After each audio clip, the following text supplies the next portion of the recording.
Hey guys, it's Dalya. So today I'm going to show you how to make elegant, rich, mini chocolate cream cakes. They are perfect for Passover, gluten-free, and vegan.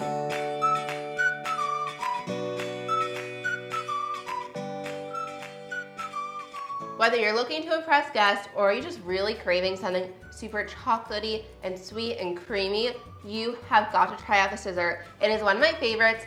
I'd say it's basically a cross between a cheesecake and a mousse. That's why I called it a cream cake, because it wasn't either one, but it kind of has the consistency of a cheesecake and a mousse. So it is absolutely delicious.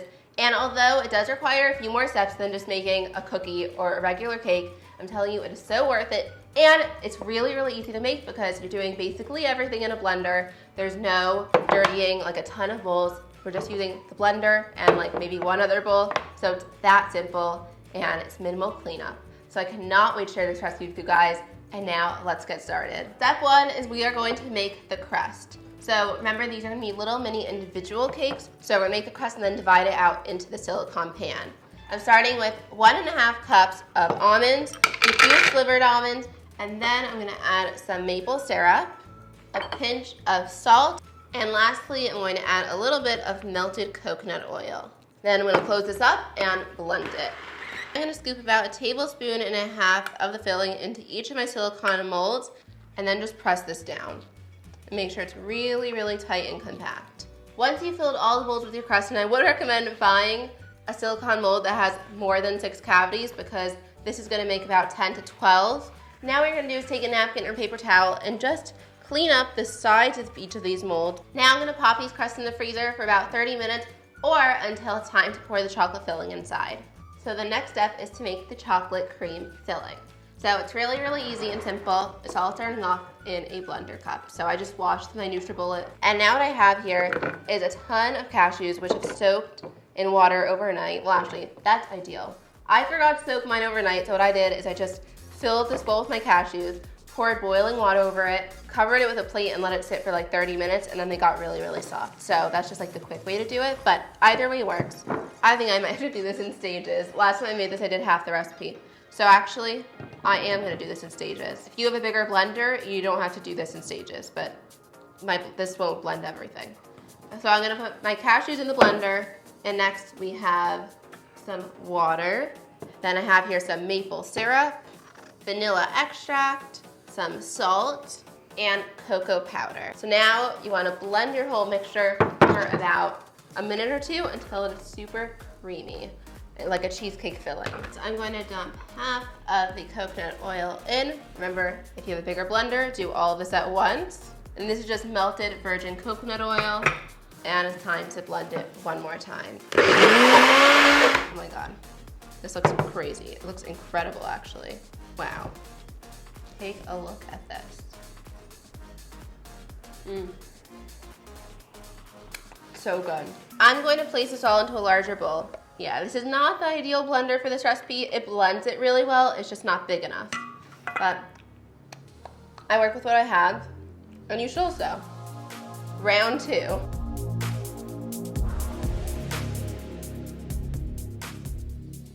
I finished preparing both batches of the chocolate filling and mixed them together to make sure that all the ingredients were evenly combined. And now it's time to fill the mold with our delicious chocolate cream filling. I'm gonna use about 1/4 to 1/3 cup in each mold. You wanna fill it 3/4 of the way, not all the way to the top. I know that many of you guys might be thinking, well, I don't own a silicone mold and I don't have time to buy one. What can I do? How can I make this dessert? So don't worry, you can still totally make it. You can make this dessert in a circle springform pan or in a tart pan. And just if you're using a springform pan, line it with parchment paper so that it's easy when you open it, it will remove nicely. Or if you're using a tart pan, just make sure that you line the sides of the tart pan also with the crust so that when you remove it, it will be really easy. I also will include some links to similar pans. I haven't been able to find exact ones like this, but I found similar ones on Amazon that actually come with 12 cavities opposed to 6, which is really, really helpful when making this dessert. So I will link those down below. So now you just want to tap this down on your counter so that it's all even. Just use your finger and clean up any of the sides that have extra cream. And now it's time to stick these in the freezer for 3 hours, let it firm up, and then we're gonna add the layer of ganache on top.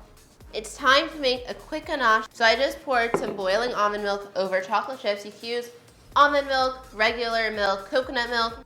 Let this sit for about 3 minutes, and then it's time to mix it up with a rubber spatula or a spoon. I wouldn't recommend using a whisk because there will be too many air bubbles in the ganache. Then just spoon about a tablespoon and a half of ganache onto each cream cake. Then give your pan a good tap down on the counter. Freeze this for another 3 hours. The cream cakes are completely frozen, and now it's time to take them out of the mold. So I'm just gonna turn it over onto some parchment paper and slowly push down. Wow, oh my God. And then flip them over once they come out. These look gorgeous. I popped the cream cake out of the molds about 30 minutes ago because you wanna let them just sit at room temperature for at least 30 minutes if you're gonna eat them straight out of the freezer. But if you don't wanna serve them now, you can just stick them back in the fridge for 3 to 4 days and then just take them out when you're ready to eat them. Now I'm just gonna decorate them with some sliced almonds to make them look a little bit more presentable. And you wanna add the sliced almonds once the ganache is just a little bit softened from it sitting out. So you can press it down into the ganache. And wow, this is looking so pretty. Now it is finally time to try this.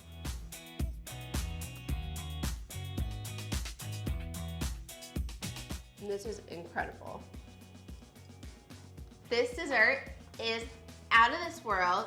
It's one of my favorite desserts that I've ever shared on my channel here. So you guys have got to promise me you're gonna make it because it is just insanely delicious and gorgeous. Like, I think it's one of the most elegant desserts I've ever made, and they are really, really simple to make.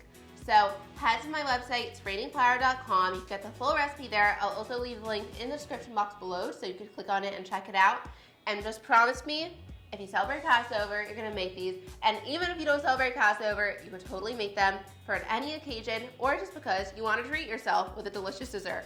So thank you guys again so much for watching. If you haven't already and you're new here, you should totally consider subscribing to my channel. I post new videos every week, so you can just click on the little subscribe button down below and the notification bell so you'll get notified when I post new videos. Give this video a thumbs up if you liked it. Thank you guys so much for watching, and if you celebrate it, I hope you guys have a great Passover, and I will see you next time. Bye!